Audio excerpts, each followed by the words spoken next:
Securing your financial future by not transferring your final salary or defined benefit pension plan. Okay, people might be saying, well, why are you saying that? Obviously, you guys are financial advisors. Why would you recommend people not to transfer? Well, the reality is the majority of people are better off by staying inside their defined benefit final salary scheme. The reasons for this are endless. You effectively are taking no investment risk inside your final salary scheme. You are guaranteed that your pension pot will grow over the course of time, typically at RPI or CPI or whatever level that's inside your paperwork of your scheme. It effectively means you have to make no investment decisions between now and the rest of your life. You have no research to do, no telephone calls, you have absolutely zero work to do, and you're guaranteed for your pension pot to grow. Now, that is simply not the case with any other pension scheme that you can use in the UK. If you complete a transfer out to, for example, a SIPP, a self-invested personal pension, which is the most common pension to be used in the UK, you and your financial advisor will be responsible for the growth of that pension pot over the course of time. There is no indexation linking inside a SIPP. There's no guaranteed growth. You'll be susceptible to market volatility, as we've seen in previous years, 2008, 2009, 2020, the pandemic, 2022 was also a rough year. Markets go up and markets go down. Now, over the course of those times, when you read the bad news in the media and the markets have gone AWOL, you don't need to care inside your final salary scheme. The only time you would really need to care is if your final salary scheme were to be getting into a deficit and you were to be going into the pension protection fund. But for most people, it's very easy to check what is the funding level of your defined benefit scheme, which we can help you do here at Cameron James. So a lot of people are always saying to me, I want to transfer my defined benefit pension because I want to secure my future. I want to protect my family. I want to do this. I want to do that. But the reality is, the simplest thing they can do to protect themselves is actually nothing. They don't need to transfer the final salary scheme. And this is why the FCA, after much analysis of the market, has come out with much stricter regulation and protections in place, money helper telephone calls to try to protect people from moving away from defined benefit schemes. So that's kind of my take on this. Now, a lot of you will be watching this video saying, well, hang on a minute, you're a financial advisor. Obviously, people do transfer pensions, otherwise you wouldn't have a job, so to speak. Why is your channel all focused on pension transfers and you're telling me not to transfer out my pension? But that is the case for the majority of people that we speak with. Now, on the other side of the equation, there may be people who say, Dominic, I understand that my spouse is going to get 50% of my annual pension per annum. I understand that my kids may be able to have some benefit if I were to pass away. However, I think I would like to transfer out to a SIPP where I have 100% access to go to my beneficiaries. Now, that is a credible option. That is a credible transfer rationale. However, to pension transfer specialists in this day and age, they're not interested. Because they can say, well, hang on a minute, you're giving up a guaranteed income for life for you and for your spouse. So if you wanted to transfer out, instead of transferring out, you could simply just take out life insurance that would cover you in the event of your death. Then if you don't die, you will have the full value from your defined benefit scheme. If you do die, the insurance will kick in. Now, obviously, some of my clients say, Dominic, I don't want to pay unnecessary insurance costs in my retirement. I would rather just take the money out. But that kind of covers the point on access for your beneficiaries.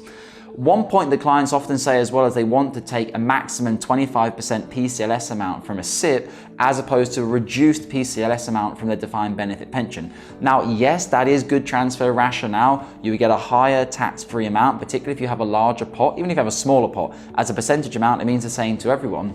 But the point is, you're giving up so many other benefits in order to have that extra amount of tax-free cash.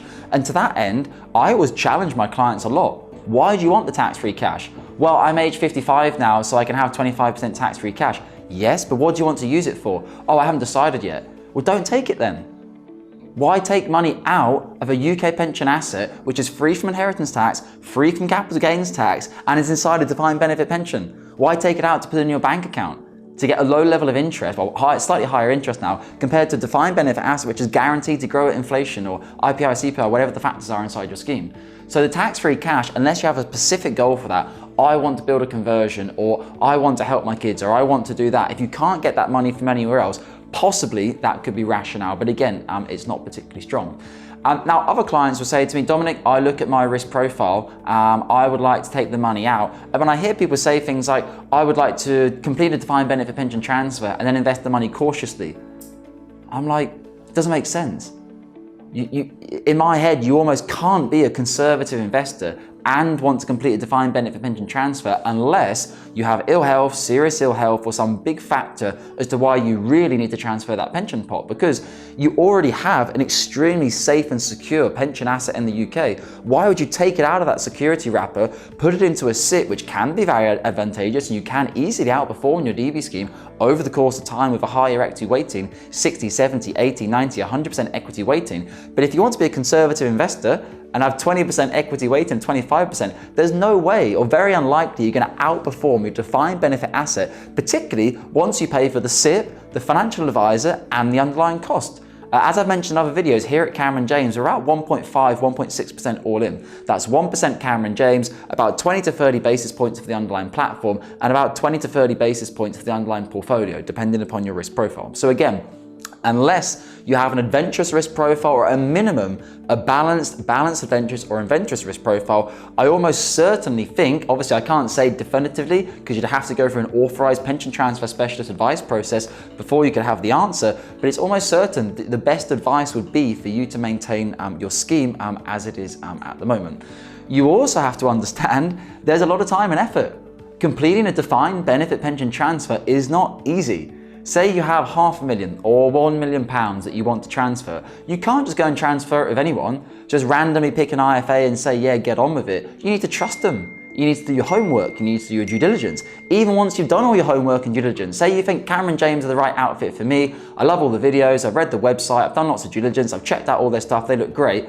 After that, it's still 4 to 6, 8, sometimes 12 months advice process from there, depending upon the complexity of your scheme. So over the course of that period of your life, you need to be ready and committed. Now, you're not going to be doing all the heavy lifting. We do all the heavy lifting for our clients here at Cameron James, but you'll still need to be reviewing the DocuSides, sending proof of addresses, scheduling telephone calls with the Money Helper service in the United Kingdom. Do you actually really want to do all that time and effort? Now, if you're retired, you might have a little bit more time on your hand. If you're still growing a business or doing something like that, you have to think about how many hours you're going to invest in transferring your final salary scheme. Could you reinvest those hours and do something else? Could you make more money? Could you set up a part-time business by the time and number of hours you need to complete a defined benefit pension transfer? Obviously, I'm being a little bit facetious there, but I'm just trying to make it clear to you that it's really not easy and it's not straightforward. And now, the majority of clients who go through an authorized, regulated pension transfer advice process through the PTS that we introduce our clients to, the majority of them come out as a retained client,